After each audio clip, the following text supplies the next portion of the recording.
So the next technique in the swirl series of videos is the Mantra Swirl. Now this technique is probably an intermediate technique because you need to have a good control of trace. And you need to keep your batter at a light trace in order to give yourself plenty of time to pour it and then swirl the soap. So as you can see here, I'm soaping at a temperature of roughly between 30 and 40 degrees C.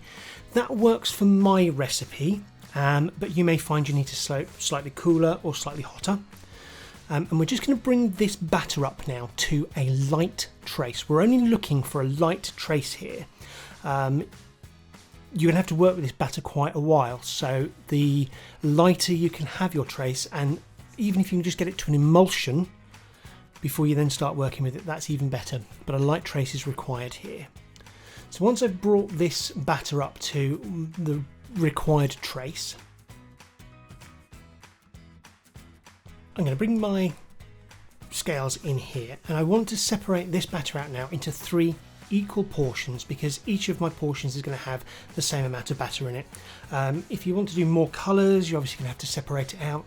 It's just dividing your batter out in between those relevant jugs now.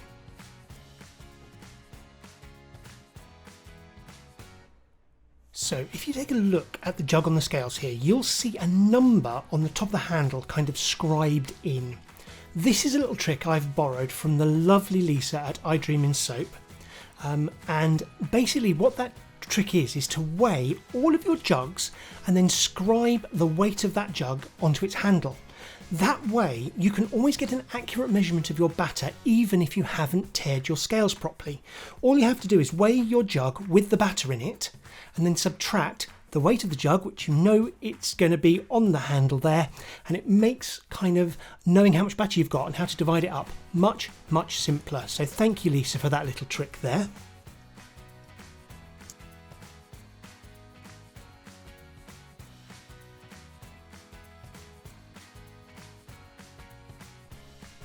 And then we have our batter divided into the 3 jugs here, and as you can see at this point, we've got a really nice fluid batter still going. There's plenty of work time with this one. Now my first colour here, it looks like this kind of greeny, sludgy radioactiveness. This is actually a glow-in-the-dark pigment that I'm trying out. Now whether that's successful or not we'll see in another video, but this is a glow-in-the-dark pigment that I'm using here. And so we're going to add that one to here. Now I've pre-dispersed all of these colorants into some oils beforehand, which makes mixing these into the batter far easier, and they distribute much quicker with less stick blending, and you don't have to worry too much about your batter seizing up on you. So that's that kind of vivid, very green, but once it goes through saponification, you almost don't notice this one at all, and we'll review whether it glows in the dark at a little later stage. This one here is a fluorescent yellow. It's not the most fluorescent of yellows I've had, but it does work very nicely as a yellow colour within the soap. So I'm very, I like this one quite a bit.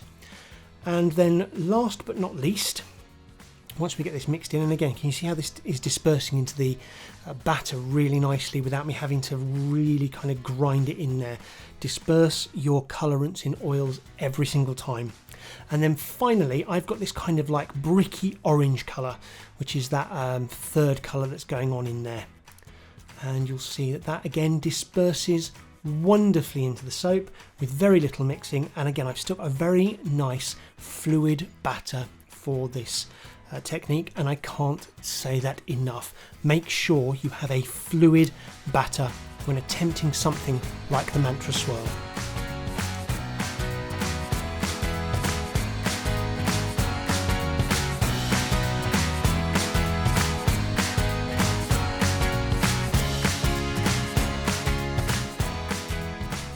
And as far as fragrance goes in this soap, I've decided to go with a 10 times orange essential oil, which I personally like, and as this is going to be a soap for personal use, I don't really want it smelling too heavily of anything, which is why I've gone with that essential oil. Now, of course, with this technique, you can do it in a number of different ways. A lot of people will use dividers when they're doing this soap, but I personally am kind of trying to avoid the overwashing or having too much to wash. So what I'm going to do here is pour my orange and my yellow in on opposite sides of the mould. And what that's going to do is essentially keep the two of them pretty much centered in the mould as it pours either side. Pour a little bit of one, and then you're basically going to get this kind of nice divide going. If it starts to kind of trail off and you're getting one more than the other, stop. Use each of the batters then to push the other into the desired place that you want. So here you can see what I'm doing is just using the orange to push the yellow back a little bit. Bit too much orange in that position, so I'm going to use the yellow to then push that back, so I'm getting it roughly half and half.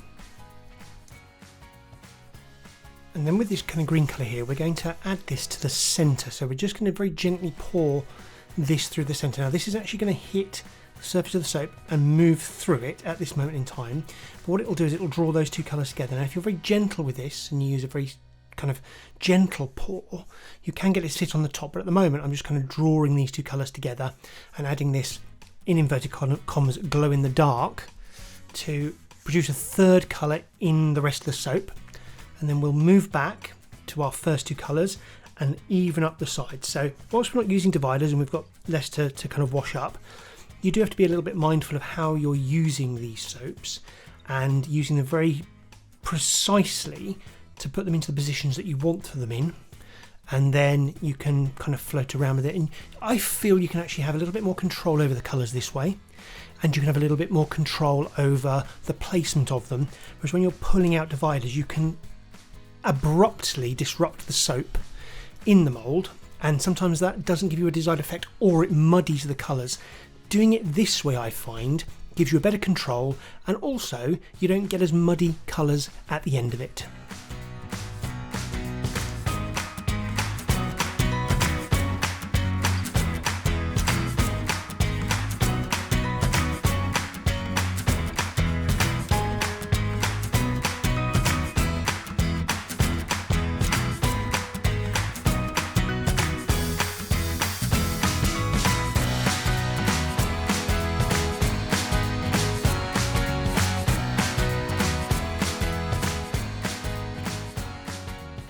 And now that the mould is a little bit fuller, what we can do is we can actually control this green colour a little bit more.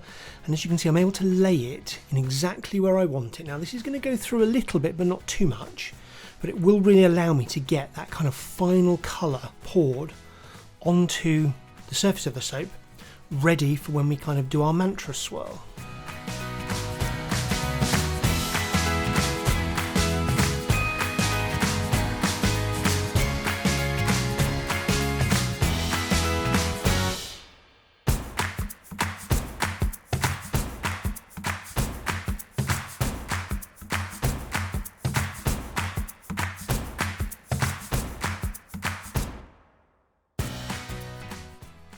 So what I've got here is just some mica mixed up in a little bit of additional oil. And I've got two extra colours here. One is this kind of really nice bright orange, which I felt was quite a nice contrast to our kind of darker orange. And all I'm going to do is lay this on the surface of the soap. Now, these colours will not penetrate all the way through the soap. This is merely a surface decoration, but it'll give you one kind of design on one set of bars, and then you'll get a different set of design on the other bars. So I quite like this because you can get kind of two designs out of a single pour, which means you can kind of have a different feeling on tops of ones to others, but you're really only pouring one lot of soap. So I've laid down my line of mica here, and then I've also got a grey colour, which I'm kind of experimenting with at the moment, just seeing what this kind of does in cold process soap, whether I like it, whether I don't like it. And I thought this was a great chance to use it in something else. So again, just picking up this oil mica mixture into a disposable pipette, and then I'm just going to draw a line exactly like I did the other one, but between the green and the orange here.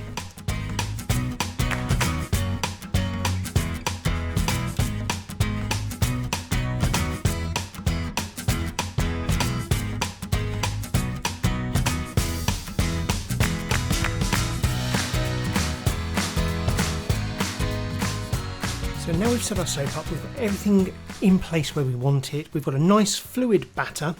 now comes the time for the Mantra Swirl. Now the Mantra Swirl is essentially a bit like the Taiwan Swirl, but the motion that you use is slightly different. So what you're going to do is you're going to go into the top of your soap in one of the corners with a dowel or a chopstick or something like that, and you're going to make this motion that you can see being drawn on screen. So you're making a loop and you're coming back on yourself and up and over, coming through again, and you're essentially going to follow that same pattern that's being drawn on the screen all the way down the soap. And what this is going to do is it's going to pull the colours across one another, and the dowel at this point is touching the bottom of the mould. So all of the colours that you've poured in their lines are essentially going to get taken with this and made into this lovely Mantra Swirl. Now I looked at this and thought, not overly happy with what I'm seeing here. So with the Mantra Swirl, you can go back in for a second, a third, a fourth, a fifth. You can do as many of these as you want. I wanted to give this a little bit more kind of zhuzh. So I've gone back in here and I've gone through a second time.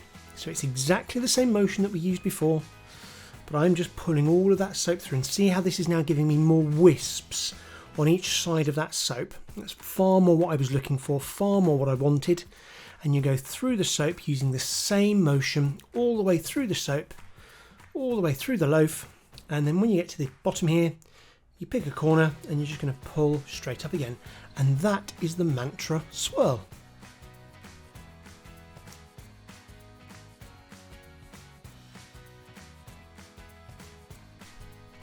And now we're onto the cut. Now the cut for this is slightly different. As you can see here, I've got my loaf laid out, and rather than taking slices out like you would a normal loaf, I'm going to cut my loaf into 3. Now those 3 chunks of soap are essentially going to be the height of my bar, and then what we're going to do is we're actually going to slice each one of those chunks into 2 vertically to reveal the inside of these soaps and the pattern within. So here I'm just cutting the first kind of section, the first height of my first 2 bars of soap, and that will create 2 bars, and then this next section will be the next 2 bars. You just got to get everything lined up. It's really important that you get things lined up, you get them cut square, so we're just making sure this is all right.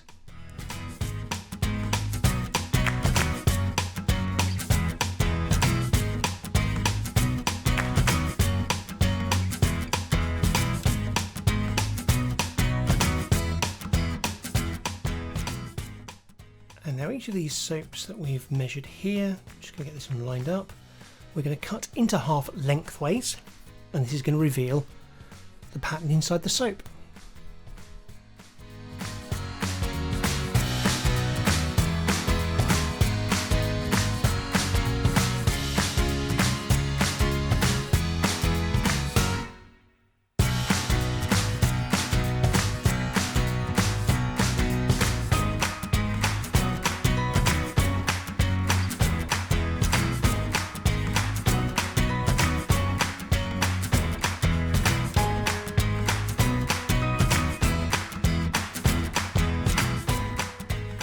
And there we have the Mantra Swirl. Now what I'll do is I'll throw the front faces up here so you can see the difference.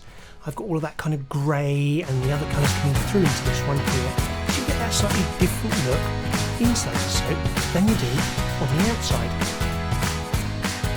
Now, if you enjoyed this video, please give it a like. And if you haven't already, please subscribe to my channel. It really helps me grow and allows me to make more videos and tutorials for all of you. When you subscribe, don't forget to click the bell icon to get notified when a new video is uploaded. And thanks a lot, Soapsters. We'll see you again next time.